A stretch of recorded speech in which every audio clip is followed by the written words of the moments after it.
नमस्कार प्यारे साथियों, स्वागत है आप सभी का एक बार फिर से हमारे YouTube channel Prince education point पर। दोस्तों आज की इस वीडियो में हम बात करने वाले हैं इंडियन कोस्ट गार्ड नाविक जीडी और डीवी दोनों के आप सभी की रिक्रूटमेंट दोस्तों आ चुकी है 02/2025 बैच के लिए। जी हाँ दोस्तों, इसके बारे में मैं आपको कंप्लीट डिटेल इन्फॉर्मेशन आप सभी के साथ में शेयर करने वाला हूँ।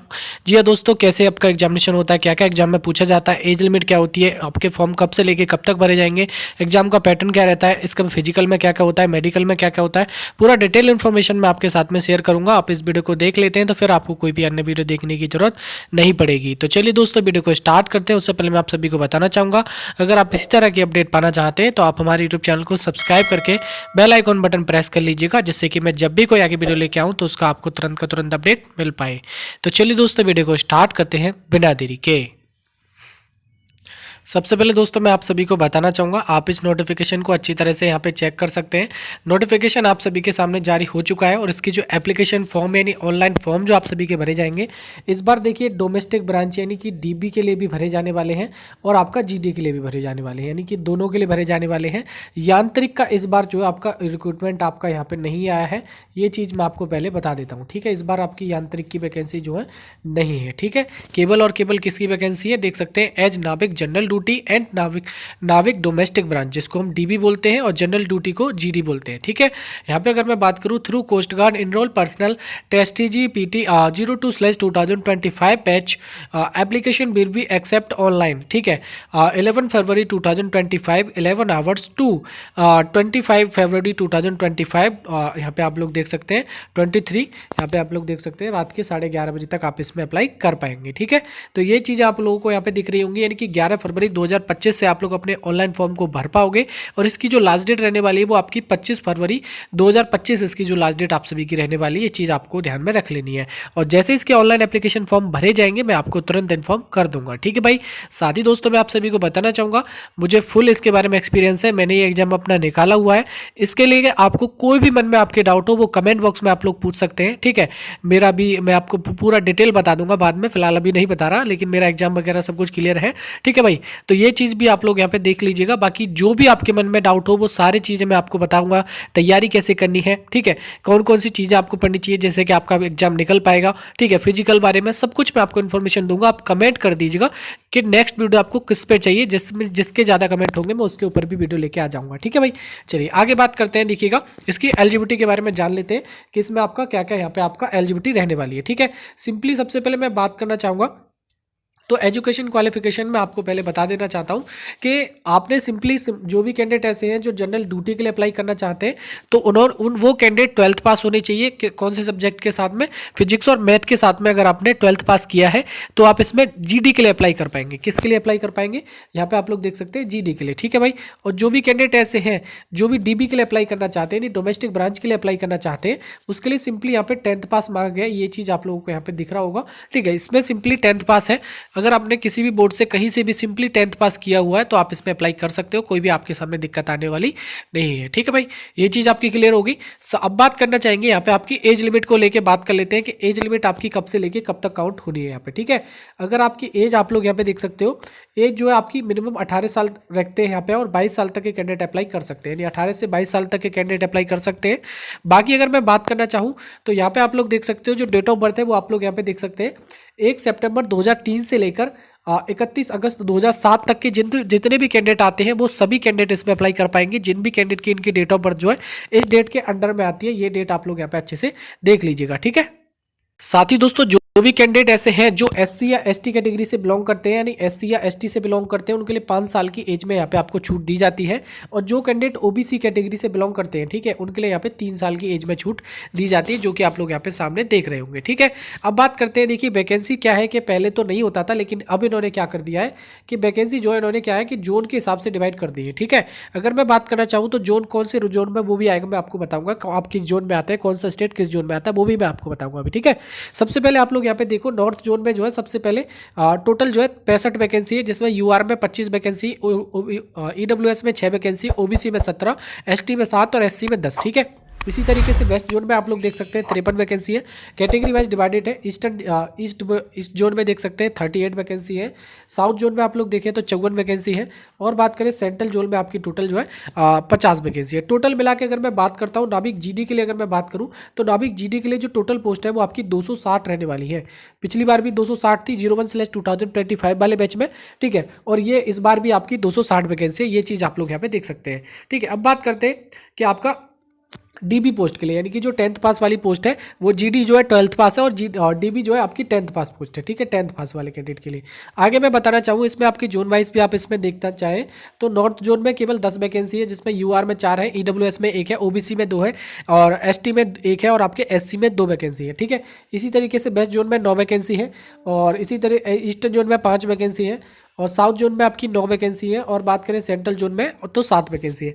टोटल मिला के अगर मैं बात करूं तो देखिए आपका डीबी पोस्ट के लिए जो वैकेंसी रहने वाली है, डीबी पोस्ट के लिए केवल और केवल यहाँ पे आपकी 40 वैकेंसी इस बार आपकी होने वाली है, जो कि थोड़ी सी कम है। मैं बात करूँ अदर कंपेरिजन में तो पहले 50 के आसपास या 60 के आसपास वैकेंसी आती थी, लेकिन इस बार जो है केवल 40 वैकेंसी आई है, ठीक है। अब जो भी कैंडिडेट ऐसे हैं जिनको ये नहीं पता कि मैं किस जोन में आऊँगा यानी कि किस जोन में नहीं, तो नॉर्थ जोन वाले आप लोग यहाँ पे देख सकते हैं। नॉर्थ जोन में जितने भी स्टेट है जैसे जम्मू एंड कश्मीर, लद्दाख, दिल्ली, हरियाणा, पंजाब, उत्तर प्रदेश, हिमाचल प्रदेश, उत्तराखंड और चंडीगढ़, ठीक है, ये जो राज्य हैं जो यूटी या राज्य जो भी हैं वो सभी नॉर्थ जोन में आएंगे। और जो भी मान लो जब वेस्ट जोन में बात करें तो वेस्ट जोन में कौन कौन से आ जाते हैं।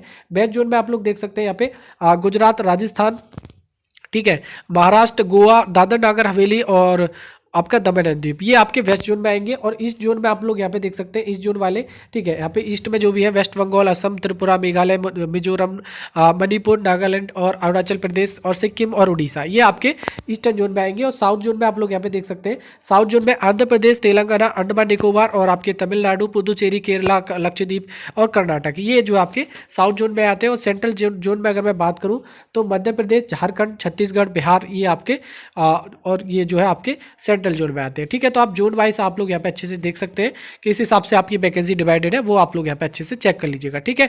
सबसे पहले आपको फॉर्म अच्छे से भरना है भाई, इसमें लाइव फोटो कैप्चर होगा। कैसे फॉर्म भरा जाएगा उसके लिए मैं आपको अभी जब जैसे कि फॉर्म स्टार्ट होंगे 11 फरवरी से तो मैं आपको वीडियो लेके आ जाऊंगा, उसके लिए आप थोड़ा सा वेट कर सकते हैं। बाकी अभी आगे मैं आपको सारी चीजें बताता रहूंगा, आपकी जो भी मन में डाउट हो वो आप कमेंट बॉक्स में पूछ लीजिएगा, ठीक है। सबसे पहले आपको फॉर्म अच्छे से भरना है। और एक और बात मैं आप सभी को बताना चाहूंगा, एक सजेशन आप सभी को लोग मैं देना चाहूंगा, जो भी कैंडिडेट ऐसे हैं जो एससी कैटेगरी से हैं या फिर एसटी कैटेगरी से है या फिर ओबीसी कैटेगरी से है या फिर आप लोग ईडब्ल्यूएस कैटेगरी से है, मतलब क्या है कि जो भी कैंडिडेट ऐसे हैं जो रिजर्वेशन कैटेगरी में आते हैं, ठीक है, ये सभी कैटेगरी वालों को एक सजेशन देना चाहूंगा कि आप लोग अपना सेंट्रल गवर्नमेंट का कास्ट सर्टिफिकेट अभी से बनवा के रख लीजिएगा, ठीक है। क्योंकि 11 फरवरी से क्या है कि आपका फॉर्म आपको अप्लाई करना है तो सेंट्रल गवर्नमेंट का एक कास्ट सर्टिफिकेट होता है तो वो आपको बनवाना है, ठीक है। स्टेट का सभी के पास होगा लेकिन सेंट्रल का सभी के पास नहीं होता है, तो इसमें क्या है कि सेंट्रल गवर्नमेंट का कास्ट सर्टिफिकेट अलाउ है, ये चीज आपको खासकर में ध्यान रखना है। इसका फॉर्मेट भी मैं आपको नीचे दे दूंगा, अगर आपको चाहिए तो या फिर कोस्ट गार्ड की वेबसाइट से जाके भी आप कर सकते हो, ठीक है। तो यहाँ पे आप लोग देख सकते हो सेंट्रल गवर्नमेंट में आपको इसमें सेंट्रल का कास्ट सर्टिफिकेट अभी से आप लोग बनवा लेंगे तो बेटर रहेगा, ये चीज आपको मैं पहले बता देता हूँ। क्योंकि कोस्ट गार्ड क्या है कि कोस्ट गार्ड जो है डॉक्यूमेंट इसमें बहुत ज्यादा स्ट्रिक्ट है, अगर किसी भी तरह की आपसे दिक्कत होती है तो वो तुरंत बाहर करेगा, ये चीज मैं आपको पहले बता देता हूँ और काफ़ी लोगों को यहाँ पे दिक्कत आई भी है, ठीक है। चलिए आप लोग यहाँ पे देख सकते हैं, सबसे पहले मैं आपको बता देता हूँ कि जब आपका पेपर होने वाला है तो देखिए आपको जीडी के लिए सेक्शन 1 का पेपर हो रहा है, जिसमें आपको बात करूँ टोटल जो है आप लोग यहाँ पे देख सकते हैं पासिंग मार्क्स यहाँ पे देखिएगा रखे गए, जो कि यूआर के लिए आपका यूआर ओबीसी ईडब्ल्यूएस के लिए 30 रखे गए और SC ST के लिए 27 रखे गए। इसी तरीके से आप लोग यहाँ पे देख सकते हैं, हालांकि कट ऑफ ये नहीं जाता, कट ऑफ ज़्यादा जाता है, ये भी आपको मैं पहले बता देता हूँ, ठीक है। इसी तरीके से आप लोग यहाँ पे डीबी के लिए देख सकते हैं सेक्शन 1 और सेक्शन 2 दोनों देने पड़ेंगे। और सेक्शन 1 में क्या क्या पूछा जाएगा, सेक्शन 2 में क्या क्या नहीं पूछा जाएगा, वो भी मैं अभी आपके साथ में बताऊंगा, बिल्कुल दिक्कत लेने की कोई जरूरत है नहीं है, ठीक है। तो यहाँ पे आप लोग देख सकते हैं, तो इसी तरीके से मैंने आपको बताया यहाँ पे आपका टोटल सेक्शन 2 में ये तो पेपर होना ही है, उसके बाद आपका सेक्शन 1 इसमें ये भी पेपर होना है, ठीक है। तो ये चीज़ आप लोग देख सकते हैं, तो इसमें आपको कम से कम 27 नंबर ओबीसी ईडब्ल्यूएस और यूआर के लिए लाने पड़ेंगे और 17 नंबर SC ST के लिए, ठीक है। ये चीज़ आपकी समझ में आ गई। तो सबसे पहले मैं आपको बताना चाहूँगा ये जो वैकेंसी है केवल और केवल मेल कैंडिडेट के लिए, ये भी बता देता हूँ भाई, ठीक है। ऑल ओवर इंडिया से जितने भी कैंडिडेट हैं और केवल मेल हैं वही कैंडिडेट इसमें अप्लाई कर सकते हैं, और जो फीमेल कैंडिडेट है वो इसमें अप्लाई नहीं कर सकती, ये भी मैं आपको भाई बता देता हूँ, ठीक है। ये चीज़ आप लोग पहले क्लियर कर लीजिएगा, ठीक है। अब बात करते हैं कि जब आपका पेपर होने वाला है, इसमें आपका कंप्यूटर बेस्ड पेपर होता है, जैसे आपका ऑनलाइन फॉर्म अच्छे से भर जाएगा, एक्सेप्ट हो जाएगा, तो उसके बाद क्या होगा कि आपका पेपर होगा। देखिए अगर मैं बात करूँ तो सबसे पहले डीबी के लिए बात कर लेता हूँ, ठीक है। डीबी का पेपर आपका कैसा होगा वो भी मैं आपको सबसे पहले बता देता हूँ। डीबी के पेपर में क्या क्या पूछा जाएगा वो आप लोग यहाँ पे अच्छे से चेक देख लो एक बार, ठीक है भाई। अगर मैं बात करूँ तो सेक्शन 1 जो है आपका डीबी के लिए ही रखा गया है, जिसमें अगर मैं बात करता हूँ 60 नंबर का आपका पेपर होगा टोटल। 60 ही क्वेश्चन आप सभी से पूछे जाएंगे, जिसमें टाइमिंग के बारे में बात करूँ तो टोटल 45 मिनट आपको यहाँ पे दिए जाएंगे। ये चीज़ आप लोगों को अपने दिमाग में रख लीजिएगा। जिसमें अगर मैं बात करूँ मैथमेटिक्स से 20 क्वेश्चन पूछे जाएंगे, साइंस से 10 क्वेश्चन पूछे जाएंगे, इंग्लिश से 15 क्वेश्चन पूछे जाएंगे, रीजनिंग से 10 क्वेश्चन और आपका जनरल नॉलेज से जो है टोटल 5 क्वेश्चन पूछे जाएंगे, ठीक है। तो ये आपका पैटर्न हो गया कुछ, ये आप लोग देख सकते हो डीबी के लिए। इसी तरीके से अगर मैं बात करूँ इसमें पासिंग मार्क्स जो है यूआर ओबीसी ईडब्ल्यूएस के लिए 30 नंबर रखा गया है, एससी एसटी के लिए कम से कम 27 नंबर यहाँ पे होने ही चाहिए। ये आपका मिनिमम पासिंग मार्क्स है, लेकिन इससे आपके ज़्यादा होने चाहिए, ये चीज़ आपको ध्यान में रख लेनी है। सिलेबस आपका देखिए 10th के बेसिस का जो भी है वो सारा सिलेबस यहाँ पे आपका पूछा जाएगा, ठीक है भाई। डीबी में केवल एक ही पेपर होगा। अब मैं बात करता हूँ जीडी वालों के लिए, ठीक है। अगर मैं जीडी वालों के लिए बात करूँ तो जीडी में आपके 2 पेपर होंगे, दोनों पेपर एक ही टाइम पे होते हैं, एक ही साथ होते हैं, ये भी मैं आपको बता देता हूँ, ठीक है। अगर मैं बात करता हूँ तो यहाँ पे आपको सेक्शन 1 का पेपर तो देना ही पड़ता है जीडी वालों के लिए, ठीक है। जीडी वालों के लिए अगर मैं बात करूँ तो आपको देखिए 60 नंबर के ये 60 क्वेश्चन हो गए ना, ये वाले, ये 60 क्वेश्चन तो आपको देने ही है। उसके अलावा आपको ये 50 क्वेश्चन का पेपर और होता है, दूसरा पेपर, जो कि आप लोग यहाँ पे देख सकते हो। जैसे मान लो मैं आपको बताता हूँ, अब जीडी वाले आप लोग देख लें, डीबी वाले कंफ्यूज ना हो, डीबी वालों के लिए केवल 60 नंबर का यही पेपर होगा बस, इसके अलावा कोई नहीं होगा डीबी वालों के लिए, ठीक है। अगर मैं जीडी वालों के लिए बात करता हूं, सबसे पहले तो जीडी के लिए वालों क्लियर कर देता हूं, ठीक है। अगर मैं जीडी के लिए बात करूं तो सेक्शन 1 भी होगा और सेक्शन 2 भी होगा। अगर मैं बात करूं तो जैसे कि मैंने अभी आपको बताया, ये 60 क्वेश्चन प्लस आपके 50 क्वेश्चन, ठीक है। टोटल अगर मैं बात करूं तो 110 नंबर का आपका पेपर होगा, ठीक है। ये चीज़ आप लोग यहाँ पे क्लियर कर लीजिएगा। अब आप लोग यहाँ पे समझ सकते हैं कि इसमें क्या है कि आपके देखिएगा, पहले तो आपका 60 नंबर ये खुलेगा पेपर, और ये पेपर जैसे ही खत्म हो जाएगा जीडी वालों का तो उसके बाद आपका ये पेपर होगा, ठीक है, जिसमें आपके 50 क्वेश्चन होंगे और 30 मिनट का आपको इसमें टाइमिंग मिलेगा और टोटल आपके 50 क्वेश्चन रहने वाले हैं, ठीक है। इस चीज़ का आपको ध्यान रखना है, 85 नंबर का रहेगा। आगे बात करना चाहूँगा, ये आपका कहाँ से क्वेश्चन पूछा जाएगा। ये जो पूछा जाता है देखिए 11th और 12th में जितना भी आपने फिजिक्स और मैथ पढ़ा है ना, 25-25 क्वेश्चन उसी के आपसे यहाँ पे आने वाले हैं, ठीक है। यूआर ओबीसी के लिए कम से कम 20 नंबर लाना जरूरी है, ठीक है, और एससी एसटी के लिए 17 नंबर इसमें कंपलसरी लाना जरूरी है, जो कि 12th बेसिस से आपसे पूछे जाते हैं। जो आपने फिजिक्स केमिस्ट्री मैथ फिजिक्स और मैथ आपने जो पढ़ा है वही आपसे पूछा जाएगा। नॉर्मलाइजेशन फार्मूला आप लोग यहाँ पे अच्छे से चेक कर सकते हैं, इसमें नॉर्मलाइजेशन भी होता है क्योंकि मल्टीपल शिफ्ट में आप सभी का पेपर लिया जाता है।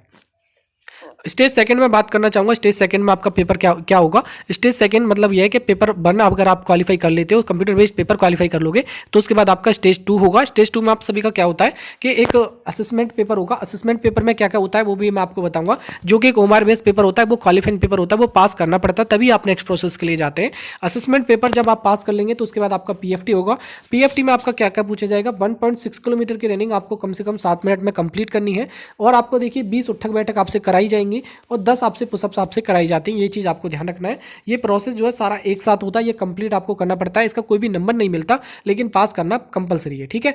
उसके बाद यहाँ पे आपका डॉक्यूमेंट वेरिफिकेशन इस बार आप लोगों को होने वाला है, ठीक है भाई। यहाँ पे इन लोगों ने अब की बार मेडिकल नहीं कराया है, ठीक है। यहाँ पे उसके बाद यहाँ पे आपका रिक्रूटमेंट मेडिकल उसके बाद आप सभी का होने वाला है, ये चीज़ आप हम देख लीजिएगा। यानी कि फिर आपका क्या होगा, आपका डॉक्यूमेंट वेरिफिकेशन होगा फिजिकल होने के बाद। उसके बाद आपका क्या होगा कि मतलब यहाँ पे आपका इनिशियल मेडिकल होगा। मेडिकल में सारी चीज़ें चेकअप की जाती हैं, वो चीज़ें मैं आपको बताऊंगा, ठीक है। क्या क्या चेक हुआ था मेरा, मैंने भी दिया है, मेरा भी क्वालिफाई हो चुका है, तो मैं वो भी आपको बताऊंगा अगर आप कहेंगे तो, ठीक है। नेक्स्ट वीडियो उसी के ऊपर आ जाएगा, ऐसी कोई दिक्कत नहीं है। अब आप लोग यहाँ पे देख सकते हैं कि स्टेज 3 होगा। स्टेज 3 में क्या है कि डायरेक्ट आपका ज्वाइनिंग लेटर आता है, इसमें और कुछ नहीं होता। अगर आप पास हो जाते हैं तो फाइनली आपका ज्वाइनिंग लेटर आ जाता है, बस इसके अलावा कुछ नहीं होता। और फिर आपकी अर्नेस्ट चिल्का में आपकी ट्रेनिंग होती है। ये चीज़ आप लोग यहाँ पे अच्छे से समझ लीजिएगा कि आपकी यहाँ पे देख सकते हैं बेसिक आइडेंटिटी चेक वगैरह है जो भी है वो आपकी आईएनएस चिल्का में ही होंगी और ट्रेनिंग भी आपकी वहीं पर होती है, ठीक है भाई। ये चीज़ आपकी समझ में आ गया, ठीक है। वहाँ पे भी आपकी सारी चीज़ें होती हैं, वो भी मैं आपको बताऊंगा बाद में। फिलहाल आप लोग यहाँ पे देख सकते हैं वीडियो बहुत ज़्यादा लॉन्ग हो गया, लेकिन मैंने आपको एक एक जानकारी डिटेल में समझा दी है, ठीक है। अब फिर भी आपके मन में कोई भी डाउट या बनता हो तो वो आप कमेंट बॉक्स में पूछ लीजिएगा। बाकी ये जो मैंने आपको बताया खासकर में कास्ट सर्टिफिकेट वगैरह और फोटो वगैरह, वो चीज़ें आप लोग अभी पहले से तैयार करके रख लीजिएगा। फोटो जो आप अपलोड करें कम से कम, जैसे कि एक सिलेक्ट मान लो, एक आपको एक इस तरीके का पासपोर्ट साइज़ का फोटो है, उसमें एक आपका यहाँ पे तो आपका चेहरा आ जाएगा, और उसके बाद आपको एक ब्लैक स्लेट लेनी है। इस तरीके से एक ब्लैक स्लेट पे आपको अपना नाम, ठीक है, यहाँ पे जो है अपना नाम, ठीक है, अपना नाम लिखना है। उसके बाद क्या करना है कि आपका डीओपी का मतलब है कि जिस डेट को आप अपना फोटो प्रिंट करा रहे हो वो डेट आपको यहाँ पे डालनी है और आपको अपना नाम डालना है बस। ये आपको चौक से लिखना है, व्हाइट चौक से यहाँ पे लिखवा लेना है, ठीक है। ये चीज़ आपकी क्लियर होगी। बाकी मैं सैंपल भी आपको दिखा दूंगा, कल आपको वीडियो लेके आऊँगा जिसमें मैं आपको पूरा डिटेल में बताऊँगा कि क्या क्या डॉक्यूमेंट की उसमें रिक्वायरमेंट पड़ेगी, ठीक है।